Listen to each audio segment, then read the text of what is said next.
எல்லாரும் ஒரே மாதிரியாக இருக்கிறாங்க, எல்லாரும் ஒரே மாதிரியாக வாழ்கிறாங்க. இருக்கிற நிம்மதியை இழந்துடாதீங்க. தயவு செய்து சொல்கிறேன், உங்களுக்கு என்ன வாழ்க்கை வழங்கப்பட்டு இருக்கிறதோ அந்த வாழ்க்கை நிச்சயமாக கிடைக்கும். நம்பிக்கை வச்சுக்கோங்க.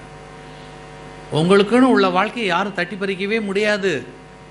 நிச்சயமாக நீங்கள் எப்படி இந்த மண்ணில் இந்த ஜென்மாவில் வாழணும்னு இருக்குதோ அந்த வாழ்க்கை நிச்சயமாக உங்களுக்கு நினச்சே பார்த்துருப்பீங்க. இப்படி ஒரு மனைவி வாய்ப்பா, இப்படி ஒரு கணவன் வாய்ப்பான், இல்லை இந்த ஊரில் நம்ம வாழ்வோம், இப்படிலாம் இவர்களை சந்திப்போம், எது நடக்கணுமோ அதெல்லாம் நடந்து கொண்டு இருக்கிறது இல்லையா? அந்த திடத்திற்கு நீங்கள் முதல்ல வரணும். அதுதான் குணமாற்றம். அந்த குணத்துக்கு நீங்கள் வந்துட்டீங்கன்னா நிறத்தை பற்றி கவலையே இல்லை, சமூகத்தை பற்றி கவலையே இல்லை, யாரை பற்றியும் கவலை இல்லை. நல்ல வேலை பாருங்கள். நான் சொல்லுவது, உனக்குன்னு ஒரு கர்மாப்படி உனக்கு வேலை இருக்குதா, அந்த வேலையை செய், தப்பு கிடையாது. நல்ல ட்ரெஸ் பண்ணு, நல்ல சாப்பிடு, சந்தோஷமாக இரு, யாரையும் திட்டாத, கோபிக்காத, சண்டை போடாதீங்க, பொய் சொல்லாதீங்க. அப்படி ஒரு வாழ்க்கை வாழ்ந்து பாருங்கள், எவ்வளோ ஆனந்தமாக இருக்கும்.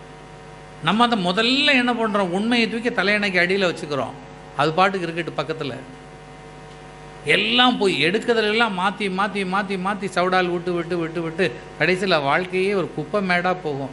அல்ல, கடைசி சாகிற நேரத்தில் நினைப்பான், ஐயோ தலையணை கீழே உண்மை வச்சோமே, இது இவ்வளோ குப்பையாக இருக்குதுன்னு. தலையணையும் காணாது, எடுக்கவும் முடியாது. வாழ்க்கையை தொலைத்து விடுவீர்கள். நல்ல ஞாபகம் வைங்க. எல்லாருக்கும் ஒரு கடைசி நேரத்தில் புரட்டி பார்க்கக்கூடிய ஒரு சூழல் நிச்சயமாக உண்டு. அது ஆக்சிடெண்ட்டில் செத்தாலும் அவனுக்கும் வரும். அந்த ஏக்கம் அடிபட நேரத்தில் அந்த பழையதெல்லாம், ஐயோ இதெல்லாம் இழந்துட்டோமா, அப்படிலாம் உண்மையை சொல்லலையே, ஐயா இதெல்லாம் சொன்னார, அந்த அவஸ்தையே உங்களை பாடாப்படுத்தும். நீங்கள் அதெல்லாம் வராது, அண்ணன் பொத்துனா நேரம் மேலே போயிடுவான்னு. அந்த சீன் முடிஞ்சதுக்கு அதான் கிளைமேக்ஸ்.